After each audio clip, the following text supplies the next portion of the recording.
Hiya. Right, I'm going to talk you through a pretty good essay, which is with the title "How Does Steinbeck Present Loneliness and Isolation in Of Mice and Men?"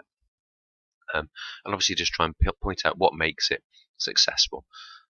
You probably won't be writing on this theme. You may be writing how does Steinbeck present the good and the bad in people, for example. But this is, in which case you'd have to think about it using those ideas and not about loneliness and isolation, obviously. Okay, introduction. Despite being set around the time of the Great Depression in the United States, Of Mice and Men deals with the personal rather than the political. Now that is a pretty good first line, isn't it? And it's important for you to really plan your first line and have that written before you, planned out before you start. Why is that good? Because it shows immediately quite a sophisticated understanding of the novel. It deals with personal relationships rather than, politics. Like it doesn't really show the effects of the Great Depression. They're not starving. It's not really about that. It's not that they can't get a job. It's more about the personal. Okay, so not only have you shown that you understand it's about the time of the Great Depression, you've made the more subtle point that actually it doesn't really deal with the politics of it. It's more about people. And that fits nicely to your essay title of Loneliness and Isolation. So think carefully about your first line and try and make it good. So sort of beyond the obvious. Steinbeck's detached narrative is a powerful observation on friendship and the effects of loneliness and isolation. So straight away we're engaging with these key ideas. And we're also showing an understanding of writing of Steinbeck's technique. So the idea he writes it as a detached narrative. He's not the persona or the narrator isn't in the story. It's a third person narrative. So it's detached. He's sort of looking on the story. He's not part of it. The message in Of Mice and Men is stark and bleak. People need to understand one another and accept differences, but isolation and loneliness lead to fear and despair. So it's sticking on this theme. It's very focused at the moment. Steinbeck wrote in his diary that every piece of honest writing has a base theme: understand each other. In this novella, he explores the truth of this statement by showing what happens when characters are separate and isolated from one another without authentic human contact and relationships. Just a really nicely expressed introduction. It doesn't try and start using quotes from the novel or anything like that, although it has got this nice quote from Steinbeck, but it's just a nicely developed, logical introduction which explores the theme a little bit. Explores the key words. What does he actually show about them? So in terms of good and bad, if you're writing about that title, you need to think, how would you do something similar with good and bad? What does he suggest about how people act well or act badly through this novel? Okay, and try and summarize that in your opening. Don't try and explain it in loads of detail, just try and say it in a sentence. Right, this essay moves on. Steinbeck uses Crook's characterization to depict both physical and emotional isolation. Now that is a good topic sentence. Why is it good? I'll remind you of the PEE videos here. You've got a very clear point. He uses Crook's characterization. We know then that this paragraph is going to be about that. The focus is on Steinbeck, the writer. We know that's good. Not saying Crook's is lonely and isolated. We're saying Steinbeck uses Crook's characterization, so I'll focus on the writer to depict physical and emotional isolation, nicely expressed and using the key word of the question. We see this as, so nice connective, he had his bunk in the harness room, a little shed that leaned off the wall of the barn. Now I would think that you would have to have a full stop there, and the description of his room is bleak and shows how he's seen on the ranch. Okay, so they've got point evidence explain here, yeah? But look, it goes on, the explanation is developed. The fact that he lives off the barn, so it's going back to the quote and picking out the important bits, picking out the key words, shows how he is treated like an animal. His living is repeatedly shown to be similar to animals with a box full of straw, so we're linking to elsewhere in that description that he sleeps, and shows how his life lacks material comfort. It's a nice phrase, isn't it? Lacks material comfort, so lacks kind of, nice things around him, comfortable things around him, comfortable bedding, etc. And also how he's seen as being like an animal on the ranch. The fact that his medicines are mixed for himself and the horses reinforces this image. Steinbeck dehumanizes him and makes him seem animalistic or simply as a tool on the ranch. Here, Crooks is different, he's separated from everyone else, and this seems unfair. So all of this then is about Crooks's characterization. This could be a bit more focused, I suppose, by saying it uses description, particularly setting. But anyway, a good example of how you can really develop your explanations of a quotation and of a point. Okay. Secondly, it carries on. The description of Crooks as a different character, is developed in chapter 4. So it hasn't just made a point about Crooks and then finished. It's gone elsewhere in the novel. It's ranging around the novel to find further points to describe this. Steinbeck describes the character as a proud, aloof man. Again, focus on the author, what the writer does. That's what we're interested in. He kept his distance and demanded that other people keep theirs. So it's a quote. The author seems to be suggesting that Crook's isolation is self-imposed. He kept his distance. His isolation is self-imposed. Nice phrasing here, isn't it? But that there is an intense pain buried beneath that. The word proud suggests Crook's intelligence and dignity and conveys the idea that he's acutely aware of his prejudicial treatment. Aloof also suggests that his disinterest is conspicuous. That means that he keeps himself to himself. He's disinterested. He's not interested with the world around him. Okay, with others around him. The fact that he's described as demanding this also suggests a bitterness that Crooks has about his isolation, as it's an aggressive verb that emphasizes the distance between him and the other characters. This is good. It's going into detail again. It's commenting on individual powerful words. It knows it's a verb.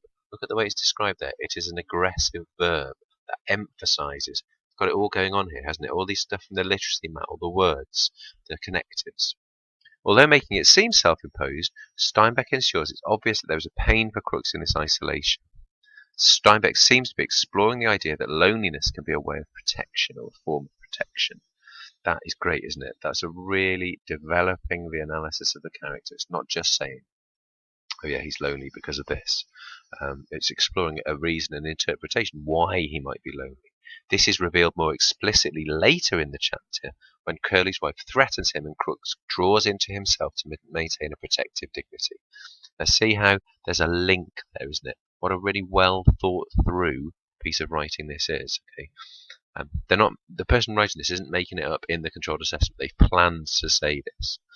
Here, Steinbeck allows the reader an insight into some of the despair and loneliness of Crooks by showing how he escapes from it, which makes Crooks' retreat seem more acute and painful. Crooks' difference demonstrates the inequality in American society where Jim Crow laws and lynching were still common.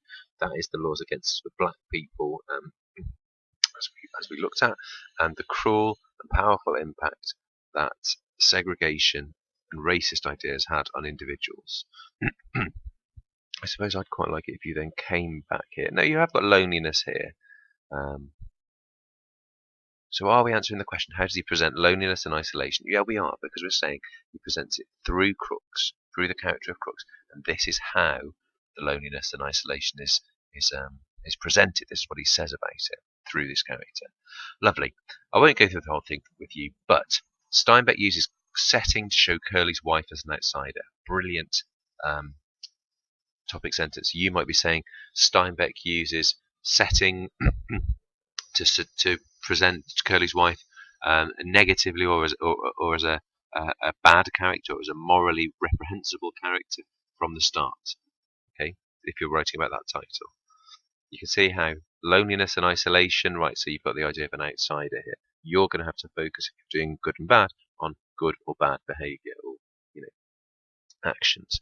Steinbeck uses it, so that's a really clear topic sentence. Okay. Steinbeck also uses language and dialogue to show Curly's wife to be a lonely character, caused by the differences between her and other characters. It's good. So she's talking specifically here about language and dialogue, the way she sort of speaks to the other characters. George and Lenny's relationship contrasts with the other characters in the novella, so that doesn't exactly say about isolation, but it goes on to show how they're not different and isolated. So it does talk about loneliness and isolation in the paragraph. And how are we doing? So structure. Now I'm keen that you obviously write about structure. The tragic structure of the novella becomes clear when Curly's wife is murdered. And where here does it come to? So it's talking about what I'm thinking now is this engaging with the ideas of loneliness and isolation? I guess it does. His choice of language at this point is especially poignant as George's hesitation as he speaks to Candy, shown by the ellipsis, is emphasised by the use of the adverb slowly. Well, there's really close analysis there, isn't it? The ellipsis is the ... thing, suggesting the way in which George's painful self-knowledge is something which he can barely admit to himself, let alone out loud. Okay. Here, George becomes like the other characters, alone and with a broken dream. So there we are. We're back to the idea of loneliness at the end of the paragraph. It's interesting to look at the ends of these paragraphs, isn't it? You've got the powerful impact that racist ideas have on individuals. So you're suggesting sort of loneliness there. You're looking at the lack of understanding of the people leads to desperation. You've got the idea of the author seems to be exploring the idea that loneliness makes characters so desperate. So the end of the paragraphs do come back to loneliness as well. Okay, to finish off then, this essay ends with a conclusion which is worth reading. So Steinbeck's cyclical narrative creates a sense of hopelessness. By starting and ending in the same place, the reader understands that this is something that happened. The reader understands the insignificance of human tragedies and that these will perhaps continue as long as we fail to understand each other. This bit here is a reference to the fact that he originally was going to call the novel Something That Happened, to show, I think we talked about this, to show the idea that actually, even though it's important for these people, in the grander scheme of things, what happens to individuals seems inconsequential. The differences of Crooks, Curly's wife, and George and Lenny may function symbolically. May function to symbolise. I would change that to the struggle for equality in different groups. May function to symbolise. However, whilst there may be differences, we're all united in our own irrelevance in nature as the sun continues to climb the slopes of the mountain, and Steinbeck shows how this cycle of tragedy will continue as long as we fail to understand our differences. Now that's a nice ending because it comes back to this idea of what the novel really is about. Similar to the introduction, it comes back to an idea of this is the heart of the novel in terms of this question. This is really what Steinbeck's trying to say. So therefore it ends with a really nice interpretation, which zooms out a bit, which you've looked at some specific things. Look at the way the differences of Crooks, Curly's wife, and George and Lenny. That's what's written in the essay as a whole. It comes back and summarises what it's written about, and then ends with this overarching point, this bigger point, what the essay is trying to say. Okay.